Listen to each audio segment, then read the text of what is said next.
Welcome to Talking New York Real Estate with Vince Rocco. Our show is all about the exciting world of real estate and in particular, how it relates to the luxury New York marketplace. But if you are not planning a real estate transaction in New York, we still have plenty of information you can use no matter where you are. Now, here's our show. Hello, everyone. I would like to welcome my listeners and viewers in the United States and all around the world. I am Vince Rocco, and it is Tuesday morning here in New York City.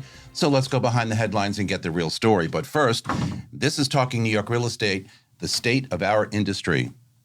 And up front today, the TikTok generation and all social media is redefining success in New York City's competitive real estate market, leveraging the social media savvy to outpace traditional approaches. Young agents, often in their 20s and 30s, are capitalizing on the platform's vast reach to showcase listings, provide market insight, and build personal brands that resonate with a digitally native audience. And combining visually stunning content with creative storytelling, they attract clients who value accessibility, authenticity, and transparency. Viral videos and targeted hashtags allow them to connect with younger buyers and renters, while also catching the attention of seasoned investors intrigued by their innovative marketing techniques.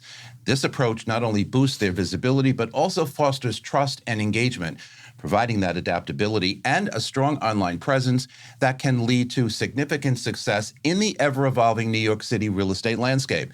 And I have a few of those experts with me today at the table. We will discuss, and we will have all that and so much more as Talking New York Real Estate gets underway on this very busy Tuesday morning, rainy Tuesday morning. And in the news this morning, well, nowhere is as picturesque as New York City during the holidays with iconic attractions like the Rockefeller Center Christmas tree, the Bryant Park Winter Village, the Dyker Heights Christmas lights, and festive decorations brightening every street corner. Wherever you are looking for a cozy spot to sip on occasional seasonal cocktails or somewhere to enjoy over-the-top holiday-themed decor, New York City offers many options to reveal in holiday cheer.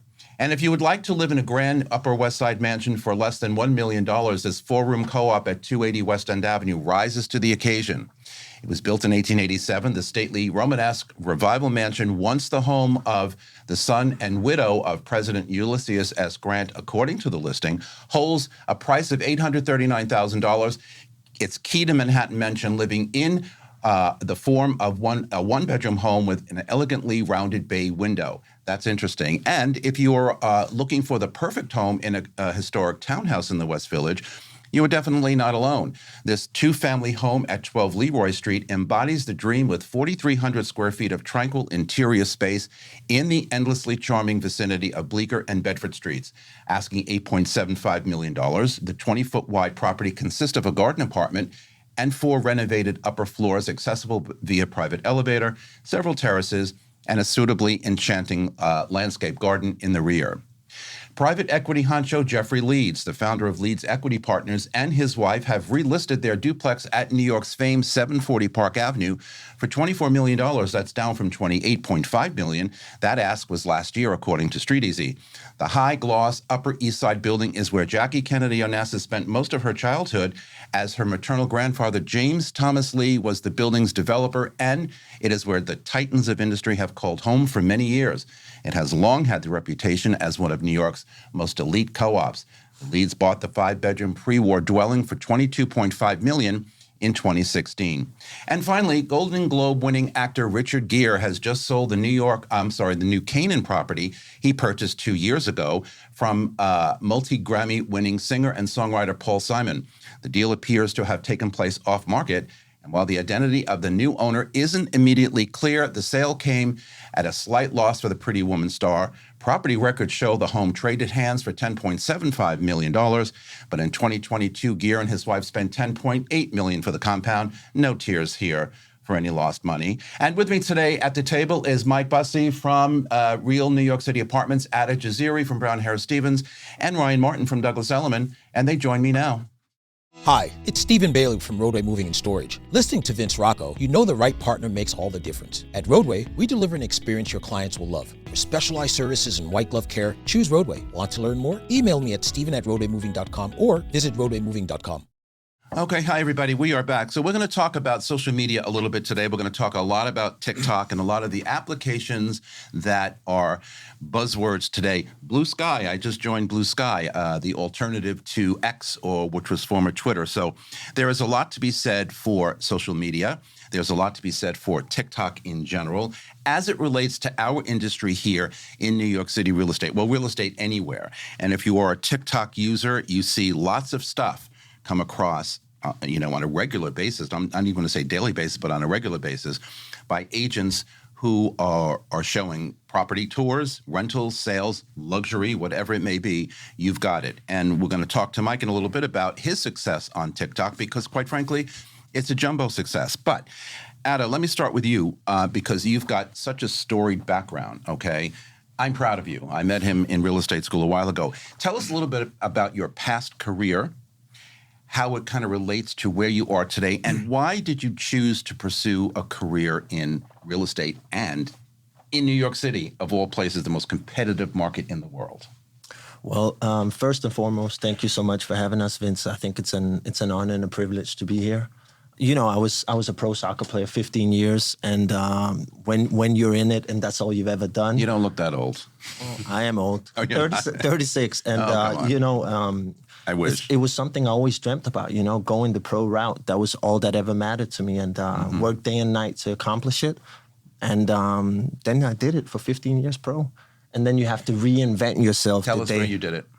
So I went to the Premier League really, really young. Premier League is considered, the ones who doesn't know, it's the best league in the world in terms of spectators, in terms of the financials, the exposure. So a really, really good time I had. But then, like I said, once you finish, you have to reinvent yourself and figure out what the next step is. And I was interested in real estate. Why New York City? Because there's nothing like it. I watched the movie Home Alone 2 when I was 5 years old. I'm not even joking. I'm not joking. And I asked my dad, where is that? And he said, it's a place called New York City. I said, I'm moving there one day. Obviously couldn't make it happen because I was playing, but as soon as I was done, I convinced everybody that I was doing it, and I did it. Okay, as I said before, New York City is quite the place. We all know that. I teach school, and he knows in the background over there, it is the greatest melting pot in the world. It's the largest city in the world from a financial perspective. I mean, it gets the attention of everybody around the world, and everybody wants to move here, and everybody wants to live here. But when you start in real estate in a town like this, first of all, I also say many, many times, the way we transact real estate here in New York City is vastly different, far different than any place else. Just 30 minutes up the road in Westchester, in New Jersey, wherever it may be. Very, very, very different. Complicated, okay? Long process. So if you're willing to sign up for that and focus, you'll do well. Mr. Ryan, you too, you're fairly new in the business. Yes. You chose a career in real estate as well here in New York City. Tell us why. Yes, so I have heritage as part Chinese, part Italian. So both sides of my family actually were in real estate before I started. And that really inspired me to start in New York City. And New York City especially, like Ada was saying, it's very fast-paced, energy-driven. And that just drives my entrepreneurial spirit. I wanted to take advantage of that and capitalize on that energy. So I took advantage of the New York City market. But when you look at the whole of, how real estate is transacted here, as I said a minute ago, it does get complicated, okay? Yeah. And do you ever feel overwhelmed with not knowing enough or not getting there fast enough with what you think you may need to know to get out there every day and to be successful? Or do you just kind of say, hey, you know what? Here it's Tuesday morning, I'm up, I'm out, feet on the ground, let's make it happen? Yeah, that's the mentality, right? So you're doing it and you're learning as you're doing it. That's the way I've always seen life. You learn by doing it. Of course, you try to prepare yourself as much as you can, but it all comes down to just doing it and learning as you go, essentially. All right. So you say, you've got a family background in real estate, so you're familiar with the whole genre of New York, of real estate. Yeah. So, any personal experiences that you may have remembered growing up with family in the business that inspired you, or is it just something that, you always said, hey, I'm going to continue, I'm going to do the same thing? Yeah. So on my mother's side, the Chinese side of my family, they actually owned a big chunk of Canal Street. They did give it up, so unfortunately we don't have it anymore. But gave it up. They did. They sold it a while back, but they had some commercial places there. They sold, random things, and they made a lucrative business off of Canal Street. But then they gave it up. And on my father's side, they actually owned 10 Montague Terrace, very famous historic building. So it really ran in both sides of the family, and it just inspired me. So. Mike, you're not as new to the business as these guys here today, but you have a great story as well. And I know I've asked you this before because you've been on the show before, but give us a little bit of a background as to why you decided to get into the real estate business, again, here in New York City and at a young age. We're going to get into social media in a minute, but just to kind of get a background of these guys or where they come from, what inspired you to get into the business, and what continues to inspire you?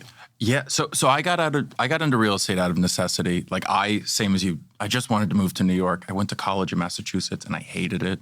So, I applied to schools in New York, I got in, and when I was here, it was either, I get a job at Starbucks or some guy gave me a great opportunity to get into real estate. I like when you tell me that at Starbucks or in New York City real estate.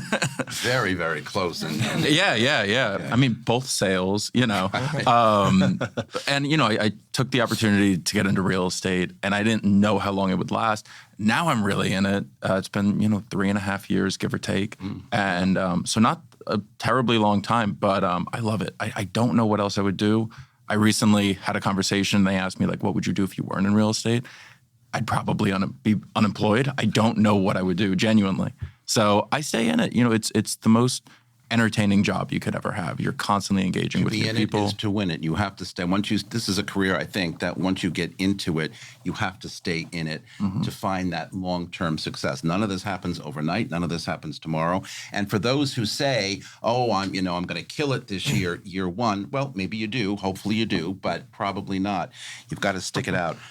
But what about the New York City marketplace? I mean, you come from out of New York City, but what about the New York City market is attracting you? Is it the vibrancy of the beat of New York every day, the competitiveness of it, the dynamic environment of New York City? Yeah. I mean, I'm in the business 22 years, and some days I wake up and say, "Oh, yeah, again today? Really? Too much for me." Something that really keeps me in New York is, something you said earlier, it's so different than anywhere else in the world, where I truly believe that here in New York, the apartments really sell themselves. So my job is just, can I put that apartment in front of the right person who wants it? So it's not like I have to be some used car salesman being like, you have to do this, putting on scare tactics. If someone loves the apartment, they're going to take the apartment. So it's my job to find the right person, and facilitate that transaction. The first manager in my company here who hired me said that to me on day one of interview. "You're not a salesperson." I came from 20-something years of selling technology, okay? "You're not a salesperson. You're a marketing person." And I looked at him thinking, anybody in mind? Yeah. I'm a salesperson. Got to sell an apartment. And he was absolutely correct. Yeah. As you just said, the apartment's going to sell itself. You have to find ways to bring people into that apartment, into that listing, and let the apartment do its magic. Now, we can't be idiots, right? We can't be banana heads, but we have to let people kind of explore on their own and fall in love on their own. So you've been at it now for a little while. You observe a lot of people, here in the office who have been doing this for a long time. What have you culled from their experience? I mean, when you look at their successes, or at least their movements every day, what do you say to yourself, and how do you kind of strategically plan to get there?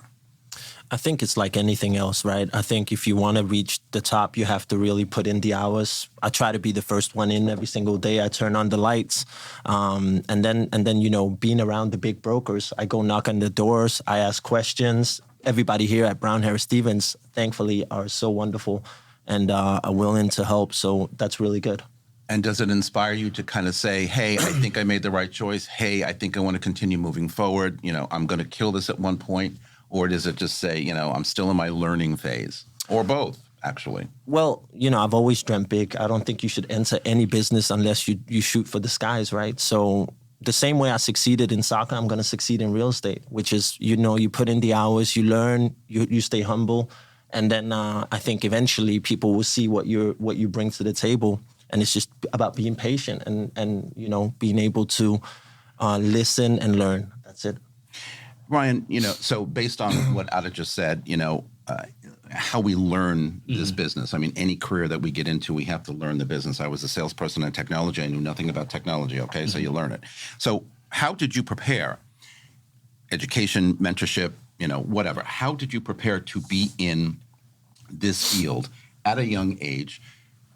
very competitive marketplace, as we've already determined. How did you prepare for that? Yeah, so I mean, And I'm how do you still- stay prepared? Yeah, I'm still in school at Northeastern. I actually study economics. Great school. Yeah, and so I'm in the business realm essentially in college. But as far as real estate goes, I didn't particularly study for real estate.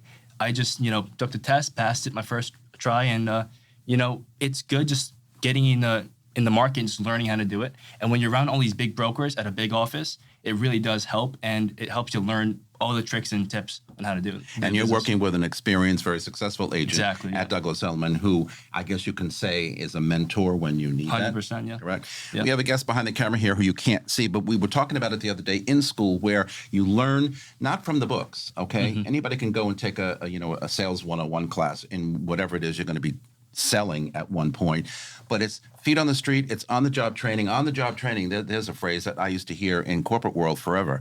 You don't learn the product. You don't understand the market until you actually get out there and do it. Exactly. You're going to fall down. And you're going to make a couple of faux pas, but it is what it is. Mike, again, 3.5 years, 4 years in the business. You've gone through the mentorships, but I think we still get mentor. I mean, I still look for mentors Without a doubt, from time yeah. to time. Does that still work for you as you're pursuing something new every day? Yeah. So, there's people in the industry such as yourself that every time I get the chance to chat with you or them, I'm always asking things. I'm always wondering because, again, real estate changes so fast. We're here talking about social media.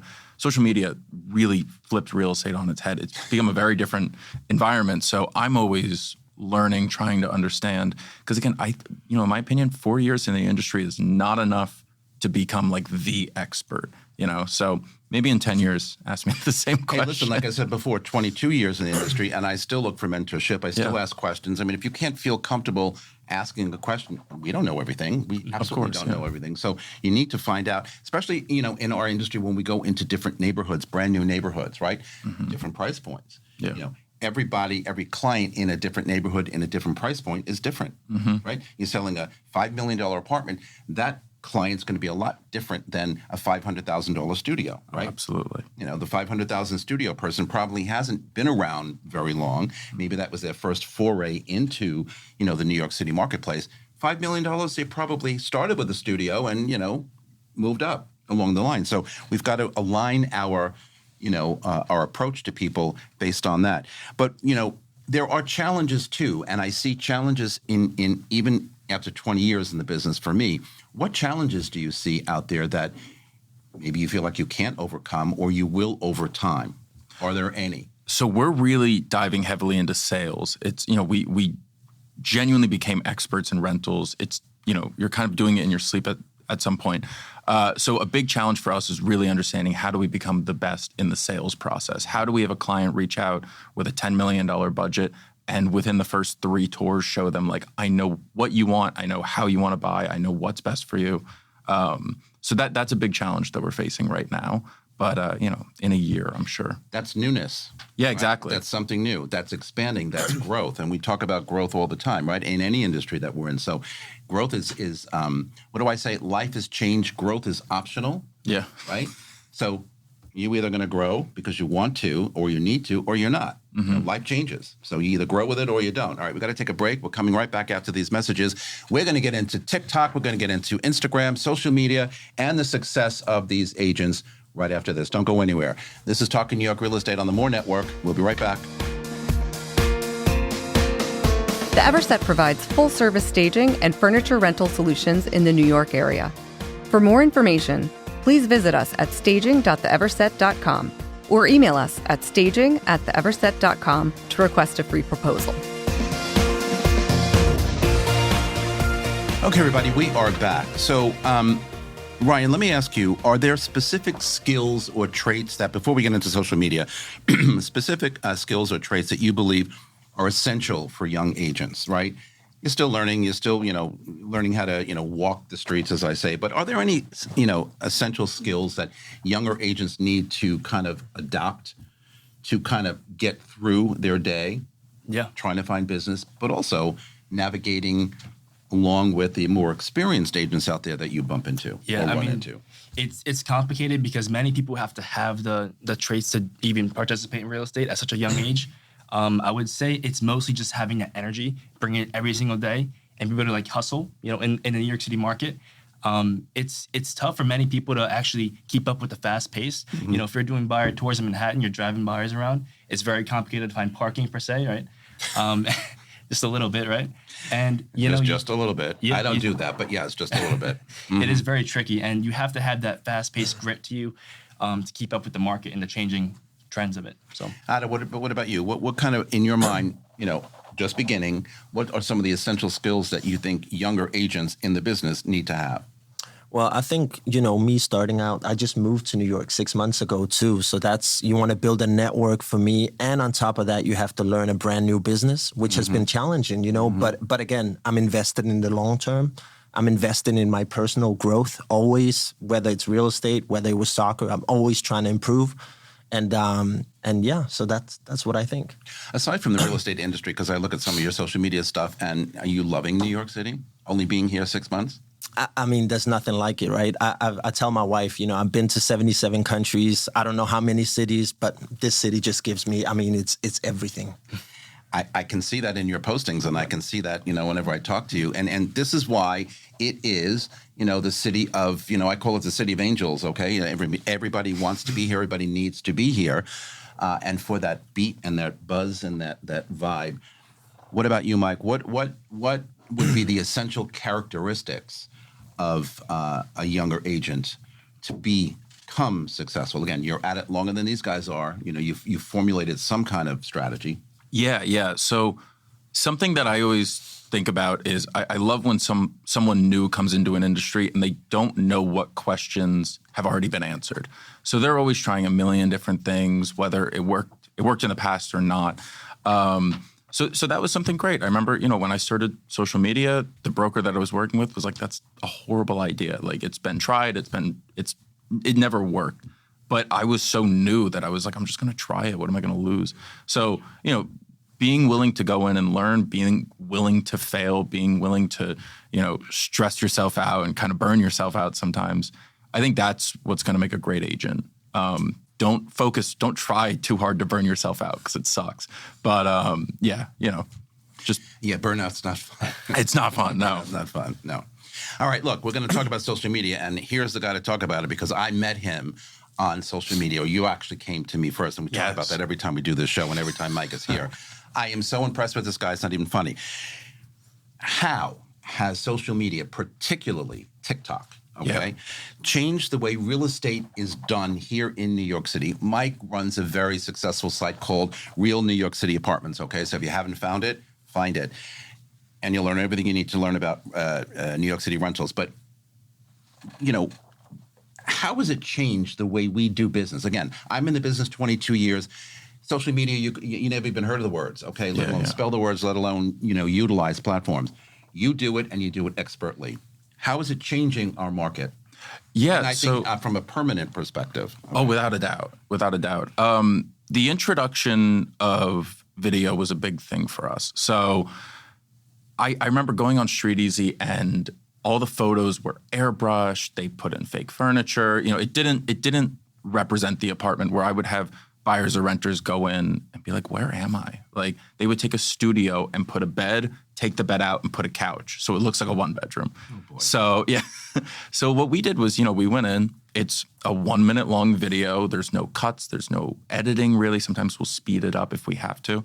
And that allows people to see the video and know exactly what they're getting. So they're very excited. They go on one tour. They go, yep, this is the apartment, done. So it really speeds up the process a lot.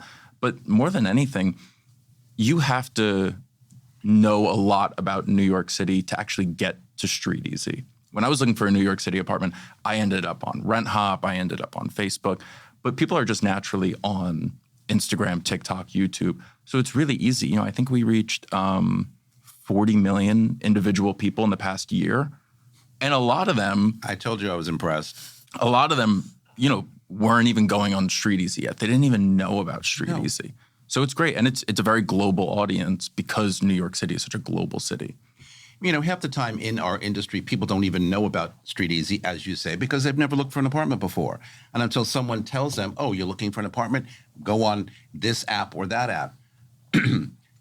With the advent of TikTok, that's everybody's go-to. That's everybody's first thing in the morning.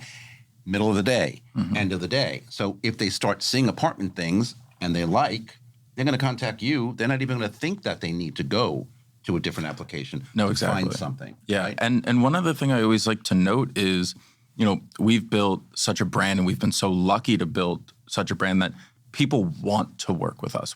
If they know they're moving to New York City in a year, I've had people tell me they put it in their calendars to reach out to me because they want to work with us. They love the apartments that we post. They love how we're really straightforward in anything. We don't fluff pieces. So that's really changed a lot. Is when I say to people, hey, if I help you with a rental, there's going to be a broker's fee. They don't even think twice. They're like, yep, no worries. If I'm going to pay it to anyone, I want to pay it to you. And that's been a huge thing. There's something about TikTok really that's interesting. I was kind of a naysayer in the very beginning, but for the last, year, I've become such a supporter of it. I mean, I really have because, look, you hear on television all the time, it's where people get their news from. Yeah. World news, local news, political news, no matter what it is, they're getting their news from TikTok. I mean, there's good and bad on that, of course, just like anything else, but why not real estate? Yeah. And Instagram, the same thing. Ryan, what about you? What are your thoughts on how, social media, Instagram, TikTok, whatever, and Facebook seems to be making a comeback a little bit more when it comes to real estate. What are your impressions on how social media is really affecting and or changing this industry? Again, brand new, but you can see what it's doing. 100%. It's very challenging to get that established following that you, I think, have. I'm more familiar with Instagram. His following is off the charts. Quite large, right? Yeah. Mine is still developed, right? We're still developing mine, but it's like all reputation building. You don't, start with the goal of trying to get buyer leads or seller leads. Reputation. Right, 100%. Relationship. And it's building that network that you can build off of, essentially, and work off of. For me, that's where I'm kind of starting. I'm not really working on buyer leads from social media, and I'm more familiar with Instagram. TikTok, I know you can become viral very easily.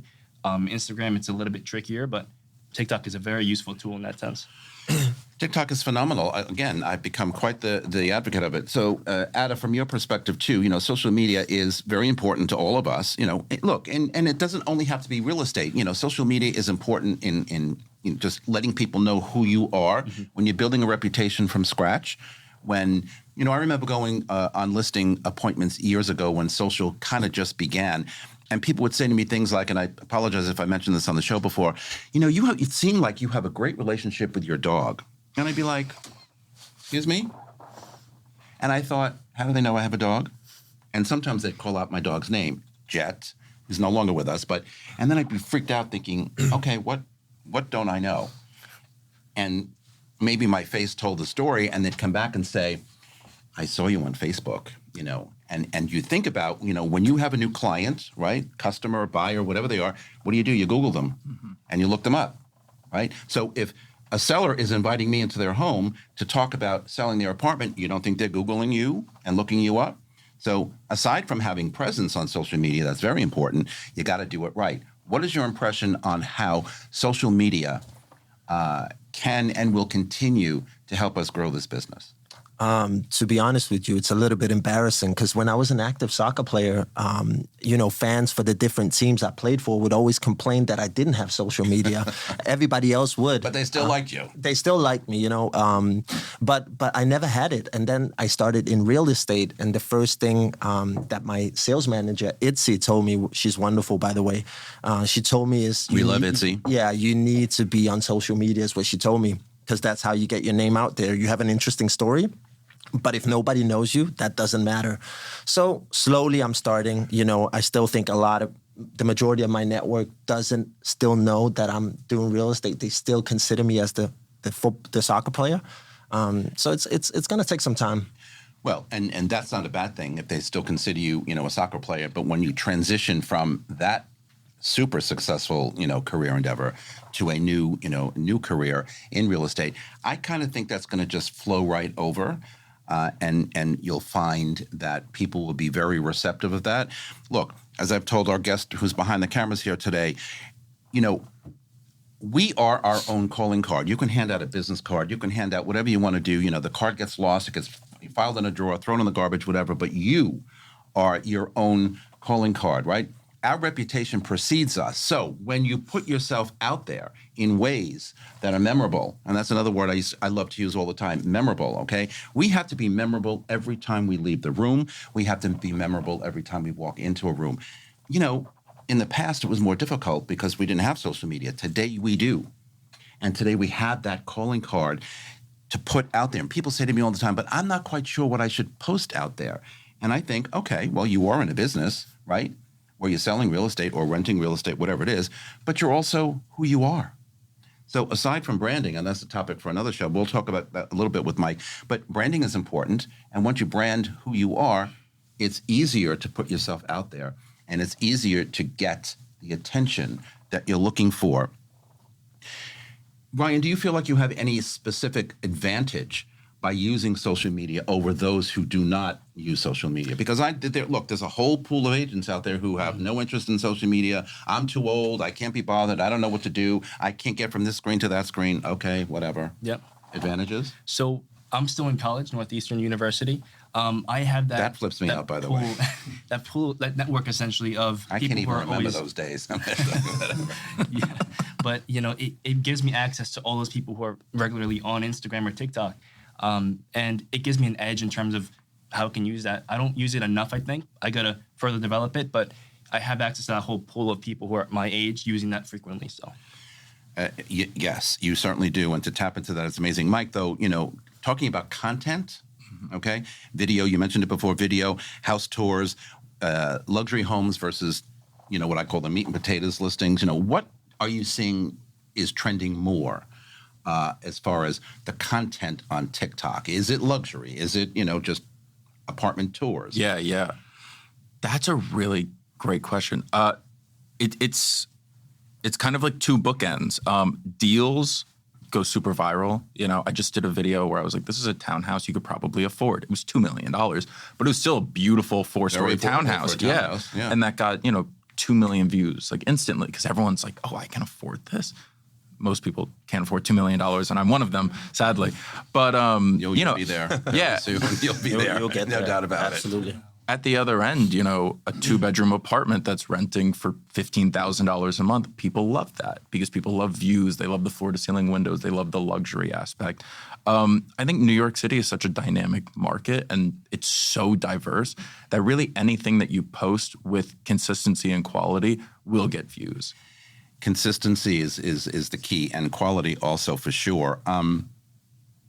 I just think that sometimes some of the content we see is like stuff that you can't see or don't see anywhere else. And all of our companies have websites, right? Mm-hmm. We have a website here at Brown Harris Stevens. You put your video of your apartment up there. You put your virtual tour maybe.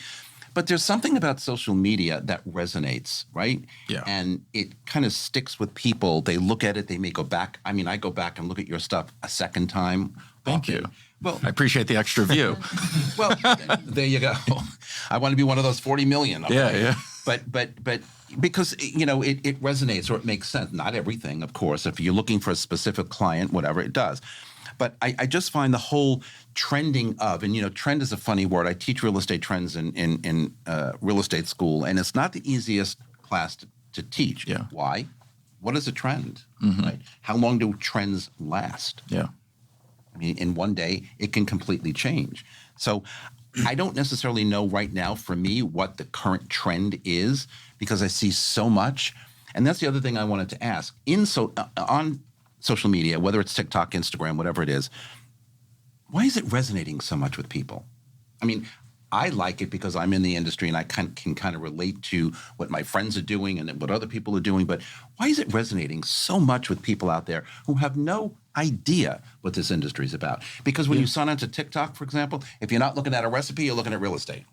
I mean, because that's all that pops up. It's all cooking for me. It's all cooking. It's cooking in real estate. It's I love it. I love it. And I get a lot of recipes from there. But the point is, that's all you really see because that's what people want to see. Well, so your individual algorithm is catered to you. So, it's probably football for you. It's probably Boston for you. which is I wouldn't want to watch those videos. I love the fact that you call it football. I wanted to. You probably have spent the past 6 American months football. like translating it in your head. Yeah. Yeah.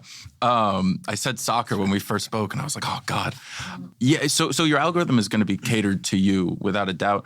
But and to your point, watching Home Alone when you were 5 years old, so many people have dreamed about living in New York City, and living in New York City, you need an apartment. So they've dreamed of what would my apartment in New York City look like. So anyone who sees one of the videos is going to watch it, and they're going to spend the time thinking, like, if I had $50 million, this is where I would live in New York. I could see Central Park. I could see the Statue of Liberty. $50 million, like we're talking about $100,000, right? It's like amazing. Yeah. But your point is well taken. Yeah. So and our philosophy is we cast a very wide net. We have followers who are probably 10 years old. We have followers who are probably 80 years old.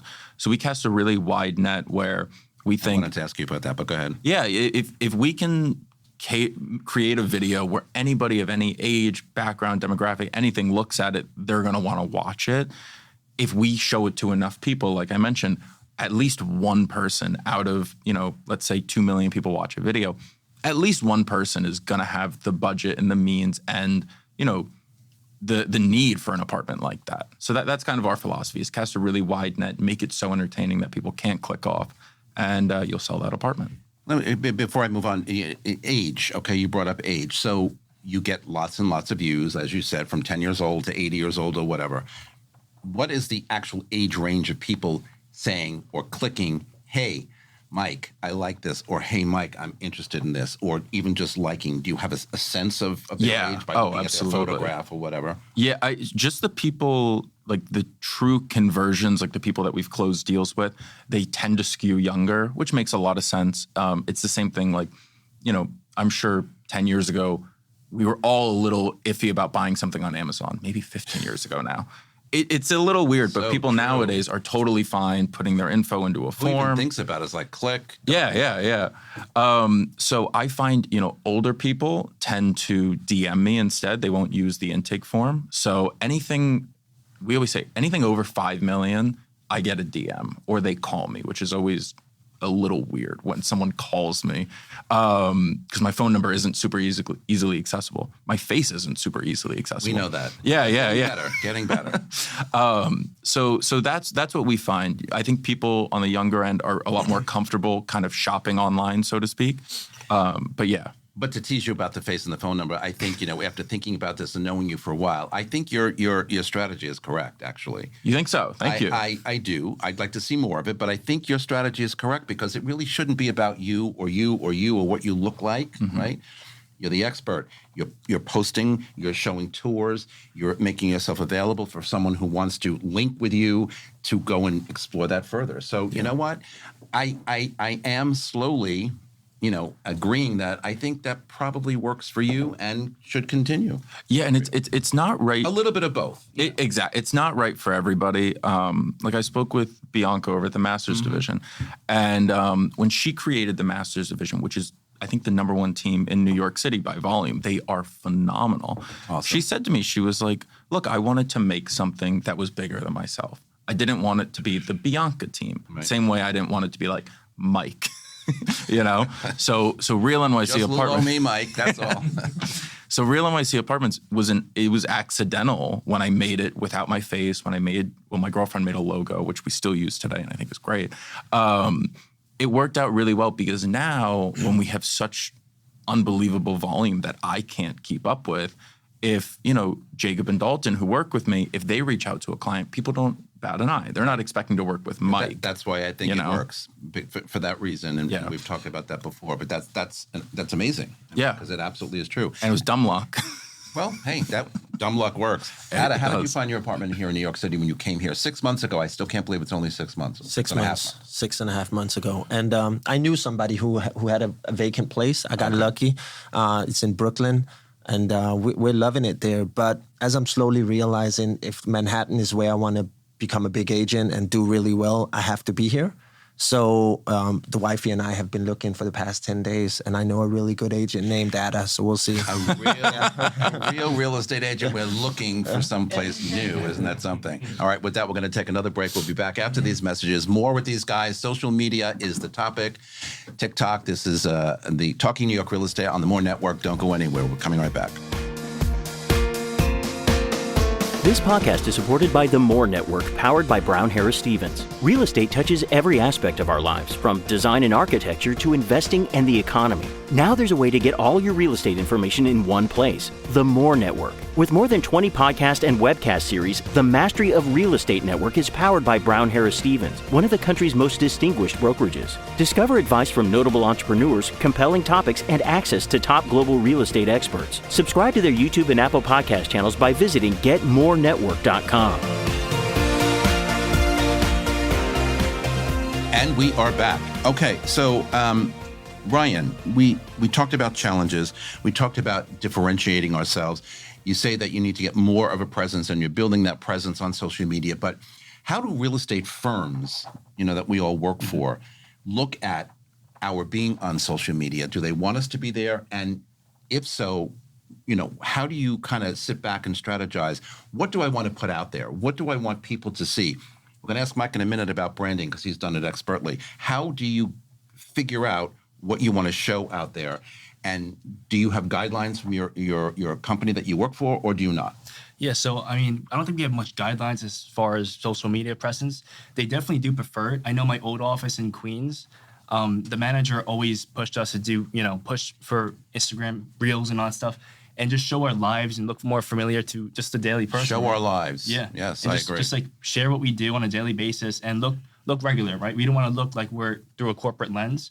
So you want to show your life and don't look like a real estate agent online, look like a regular person. So that's exactly correct. That's well said, because I think we do the same thing here at Brown Harris Stevens. It's like, put yourself out there, be the person that you are professionally, put your listings out there or whatever it is about. A lot of people say to me, even when I'm teaching social media in real estate school, yeah, but you know what? I'm not a listing agent. I don't have a lot to post about. And I say all the time, but you are a professional in an industry that has captivated everyone's attention around the world. New York City real estate is a fascination around the world. Talk about market reports. Talk about, where the market is right now. Talk about numbers.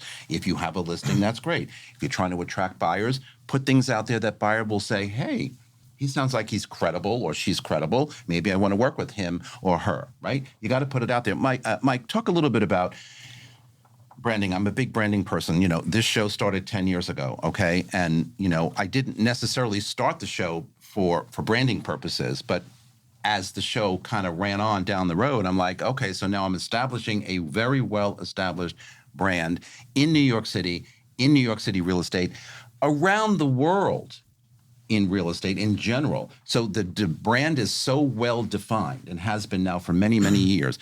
And it's important for people to want to continue to come back. Your site, has tremendous branding. You've done a really good job with that. How did you do that? What kind of importance do you place on that? So now I guess I know a little bit, but starting out, I knew absolutely nothing about branding. I got really lucky. My girlfriend, Pia, is a genius at branding. She's phenomenal at it. She does it for a living. And my brother is like an expert in marketing. He runs social media marketing for Jacob & Co. They sell like $500,000 watches. Mm-hmm. So, I was so lucky that I was starting this, and I went to my girlfriend and my brother, and I was like, what do I do here? How do I do this? It's tough, but, maintaining a brand image and really deciding what you want your brand image to be is a very challenging thing, because Jeff Bezos has this great point where, like, they talk about it in terms of doors, where like you can go through a door, and if you're able to come back, it's an easy decision. But if you go through a door and you can't open that door again, it's like a very permanent decision.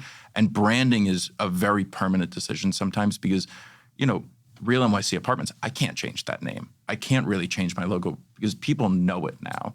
So changing up my branding after the fact is very tricky. I do want to note something that Ryan said. I totally agree with, showing off like the personal side of you. People want to work with someone that they like. Our mutual friend, Alexander, does a phenomenal job, and it's something he taught me. Unbelievable. He's phenomenal. He's on so his personable, but he's such a character, and he's the nicest guy in the world. Oh, I love him. Love him. But on his Instagram stories, he posts. He's training for a marathon in, I want to say, Minneapolis or something. Someplace, Midwest. Yeah, Midwest. Yeah. Mm-hmm. But every day I open his Instagram story, and it's him as a person, not as a realtor, running like 20 miles. Yep. And I'm like, this is the coolest thing. And every time I hear about running or this or that, I think about Alexander. So imagine as a client, every time you hear about the New York City Marathon, you're like, oh my God, I should just call Alexander. It's so smart. Well, that's why I said earlier, our reputation precedes us. It's what we put out there. We need to be memorable. That's my biggest thing these days, and I think you've heard it before. It's the biggest thing on my mind these days. You must be memorable because we have competition. We have, what do we have, 35,000 agents in this town? 35,000 agents, just like Hollywood. It's the 80-20 rule. 20% of the actors are working, 80% are not working. Same thing here in real estate. But there are still 35,000 of us, right? Ryan, branding, when you think about it, you're just beginning. You're just beginning in the career. You're just beginning in social media. Do you put effort into or thought into how do I want to put myself out there? And how do I want to do that? Definitely. It's something that you have to test out as you do it. You can't really see the end goal until it happens. So you always want to just be careful with every step you take and just be mindful of what you're doing on the whatever platform you choose. Mindful, professional, and again, I always think of the end game. You're putting something out there, but it's the old thing like, you answer a problem with a solution, right? You put the problem out there, but nobody wants to hear about only the problem. They want to hear about, all right, here's the problem, but here's how I'm going to fix it. Solution. What do you think, Ada, about, branding for you? Again, you have a tremendous athletic background in soccer, superstar, retired. Retired. I said the word retired. Okay. How do you translate that to real estate from a branding perspective? Because you have a story to tell. And when you get that on social media, when you put that out there, people are going to say, hey, as Mike said before, I can relate to you. I can understand. When I think about sports, better. When I think about real estate, I'm going to think about you. How do you do it? Yeah, I'm trying, right? What are you thinking about doing? I'm trying. I think what Mike has given us today is really valuable. I think, just getting the word out there more and more, consistency like anything else. I haven't been that consistent getting the word out. Something I want to improve on to build a brand. Building a brand is everything, But we can sit here and say, though, that social media is completely saturated, right? Again, there are a lot of us. Most of us not touching social media, but a lot of us touching social media. But the industry is such a fascination, as I keep saying, around the world, right? But we're saturated here. When you're thinking about posting, when you're thinking about putting something out there for the world to see, and I say world, okay, how challenging is it to come up with something every day? Like, people always push me every day to post things based on this show or just in general about who I am for the sake of the show and the benefit of the show. And I can tell you sometimes I'm sitting there thinking, what am I going to post today? I don't necessarily have something to talk about, or who really cares, But then when I look at the amount of people who look at it, I'm like, I guess there are people who care or wait to see what's coming next from Vince. I find it extremely challenging. Do you? Yeah. Oh my God. When I started doing this, and again, I took a very different path. This is not anything I'd recommend. Well, maybe I would. When I started out, I was posting in a new apartment 3 times a day. These were all like open listings. There were rentals across the city. So once at 8 a.m., once at noon, once at 6 p.m. And that was brutal because it's not that it's hard to post a video. It's hard to say something interesting that provides value 3 times a day and make it different enough that people care. It is a very saturated market. My mother will send me like Jordan Silver's videos, who is a phenomenal agent at BHS. Yeah, we love and it. She's like, he's copying you. I'm like, he's been doing this longer than I have. A lot of people are posting New York City But real interesting estate. how she's looking at him and comparing him to you. Yeah, well, her son. Clearly, I'm the best realtor in New York City in her eyes. I hope. Yes, you. My son. Of course. You are. But it's very challenging to do something totally different. Someone who did something phenomenal is Anthony Park, who I believe you know. Absolutely. He made this whole series. He's working with his brother now, the Park brothers. Oh, really? Yeah. Oh, good for him. He made this whole series where he would go into a $20 million apartment and speak about it as if it was his. Yep. And he made this Still whole, does. Yeah, exactly. And it's just phenomenal. It's so original. No one really did it before. So props to Anthony for that. But it is very tough every single day. You know, I just recently came off a month hiatus where I just didn't post at all. And thankfully now I have kind of a stockpile of stuff that I wondered can where you post. went. Mhm. I was in Hawaii. It was great. I knew you were, but I didn't realize that you weren't posting at the same time. Yeah.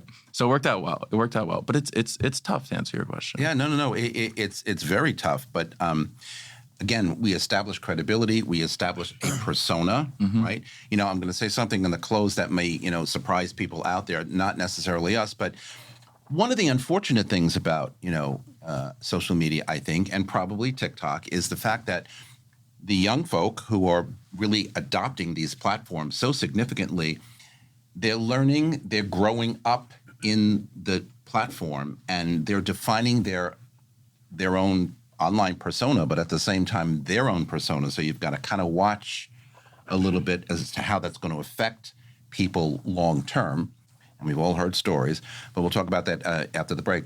But Ada, as you sit there and you think about, some people who are already, approaching super success on Instagram or TikTok, finding that business that we all, covet, that we all want. Do you get stressed at all thinking that, well, where should I really focus? Should it be social media first? Should it be TikTok? Should it be, finding that first or second or third client, or all of the above? I mean, even someone who's in the business 22 years, I sometimes sit back and think, what am I doing today? Where am I focusing today? Because it is one of those businesses that's so open-ended, right? And so flexible, you can pretty much go in any direction, but it can get frustrating. The challenge can get frustrating. Very, and to just touch base on before what to post. I enjoy your pizza posts. It always gives me a smile Spaghetti on my pie face. this morning. Yeah, Check there out you that go. one.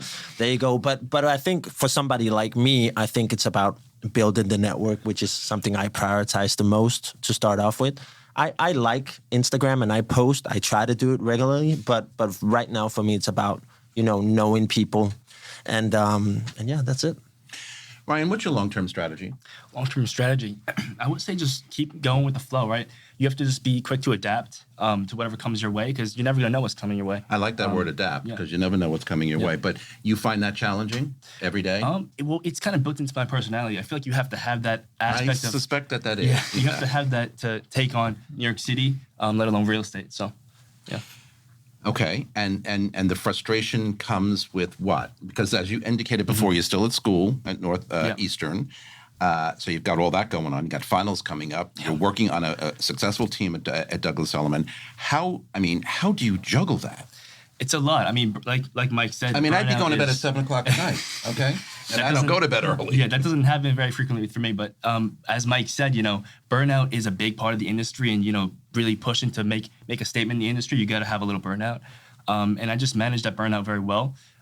Change up the weeks, change up your schedule, and just go with the flow, and it works for me. So, Mike, what is your long-term strategy? I mean, you've achieved success, and we've talked about how you went from ground zero to where you are today. But what's that long-term goal of yours? Before I answer that, props to you, man, because when I was in college working in real estate, I just didn't go to class. That was my answer to not getting burnt out.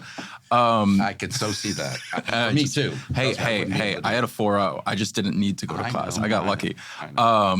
So long term, we just want to continue growing, continue producing great high quality content, and providing a phenomenal experience. We want to grow our team. There's a lot to do. I say this to you all the time, every time we chat. I want to get my face on camera a little bit more, just so that people can kind of, associate me with the brand a little bit. Table anytime you want it. Yeah, you were going for this is my favorite thing in the world, coming on this podcast. So thank you for having me. But yeah, long term is genuinely, like you said, adapt to changes, really continue to grow. Social media is a very exponential game. It's not linear in any way, shape, or form. So, right now we're sitting at 160,000 followers, but that just compounds and compounds and compounds. So, and it's funny because See what you got to look forward to? but in the grand scheme of things, I'm a very small account. Like Alexander has 1 million. Jordan Silver, I think, is over 200,000. But look where you are in that short 3-year period, okay? Yeah, well, it's been 18 months on social media. Only a little 18 over. months. A little over. Okay, Yeah. there you go. I'll take so it. But it compounds quick. It took me forever, like 6-7 months to get 10,000 followers. Yeah, and then it was like 100,000, and then it kind of, yeah. And isn't that defining number 10,000? Once you get to 10,000, it's like, hey, I've arrived. I remember. Look at me. So I remember calling people, being like, "I have 10,000 followers." I called Vince and I was like, "I have 30,000 Yes. followers," and he was like, "Get out of town." You see people sometimes, they post, yay, thank you for the 30,000 followers. Thank you for the 10,000 followers. It's an accomplishment. Yeah, it's a lot of people when you think about it. I mean, like you were playing stadiums. Right. Well, like imagine Well, that's what I'm saying. Can you just every imagine day, the difference? which is wildly more impressive. Getting people to a physical location for something is Well, that's very true. Very but when you different. think about what we do to accomplish, the 10,000 or the 20,000 or the 30,000, that's a lot of work. That's a lot of accomplishment. And you get those numbers because people keep coming back because they like what they see. And if that's not the message with social media, I don't really know what is, right? Yeah. They come back because they like what they see. They want more. They want more. It's like your favorite television show that you watch, your favorite podcast, Talking New York Real Estate, right? You keep coming back for more. So, all right, to end it all, what advice would you give to other younger professionals coming from whatever their backgrounds are, whether it's sports or right out of school?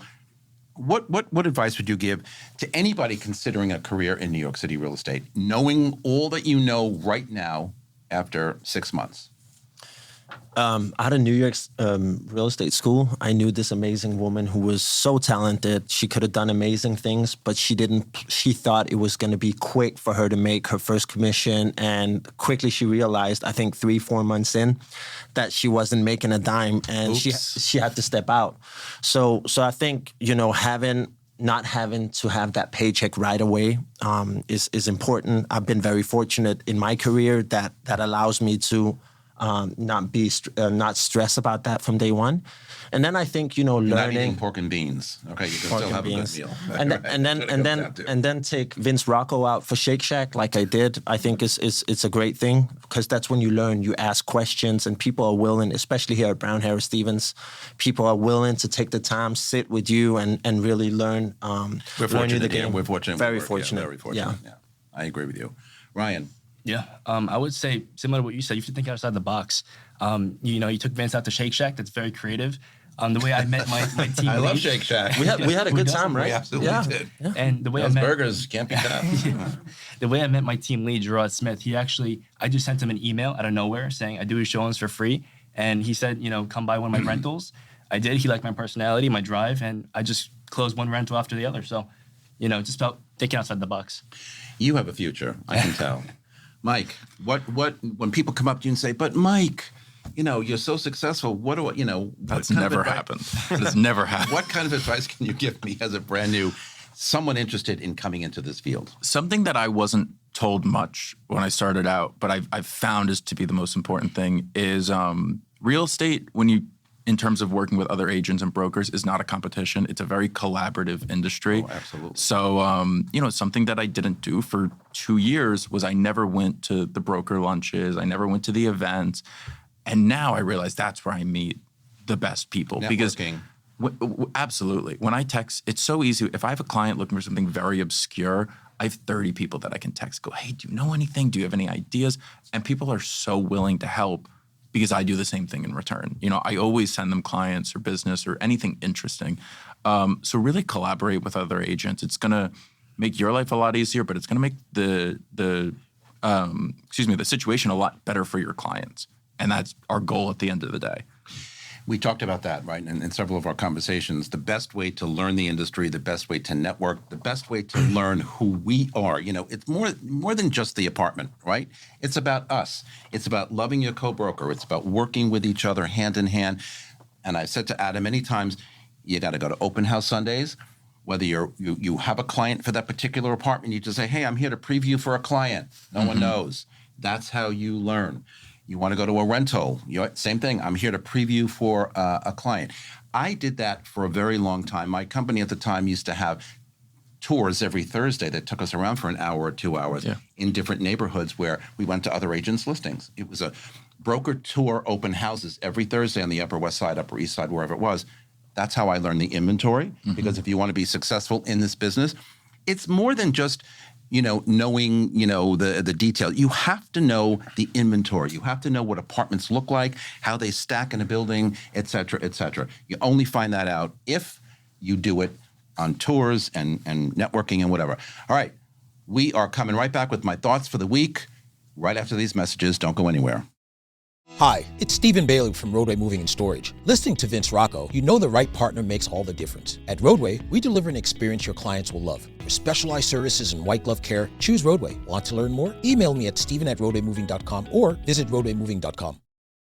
Okay, everybody, we are back with my closing thoughts for this week. So, growing up in a world of social media has profoundly shaped the way younger generations experience life, communicate, and form their identities. That's right, I said form their identities. From a young age, platforms like Instagram, TikTok, and Snapchat have provided instant access to information, trends, and connections, creating a digital environment where personal milestones and daily moments are shared in real time. While this connectivity fosters creativity, collaboration, and global awareness, it also introduces challenges such as the pressure to curate an idealized online persona and also navigate through misinformation. Very important. Social media's omnipresence influences everything from friendships and self-esteem to career aspirations, as many young people dream of leveraging those platforms for professional success. These are the influencers, and we've got them here. Growing up online means balancing the excitement of endless possibilities with the need for digital literacy and mental health awareness in an ever-connecting world. And that's our broadcast for today. Thanks to my guests for being here on set with me. You can follow me on Facebook, on Threads, Instagram, LinkedIn, and now Blue Sky, or TikTok at Vince Rocco, or my website, thinkvince.com. Elton John and Bernie Taupin, two of my favorites, always said, always remember how wonderful life is while you are in the world. And from all of us here at Talking New York Real Estate and the More Network, to all of you all around the world, thanks for spending a part of your day with us. I am grateful, and I will see you next time. Goodbye, everybody.